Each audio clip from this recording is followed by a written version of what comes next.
في عمارة قديمة في وسط البلد ساكن فيها راجل اسمه عم حلمي، عنده 62 سنة، بس وشه أكبر من كده بكتير.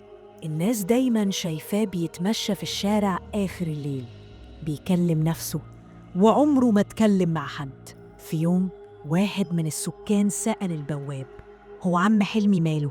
بيصحى طول الليل ليه؟ البواب قال له بكل هدوء: عم حلمي ما بينامش بقاله 20 سنة. ليه؟ قالوا: لأن أول ما بينام بتبدأ الأصوات، أصوات ناس بتصرخ، أطفال بتعيط، وخطوات بتجري على السقف. وكل ما حاول ينام الحاجات دي بتحصل حواليه، لدرجة إنه بقى بيخاف يقفل عينه. ولما سألوه مرة: جربت تمشي من البيت؟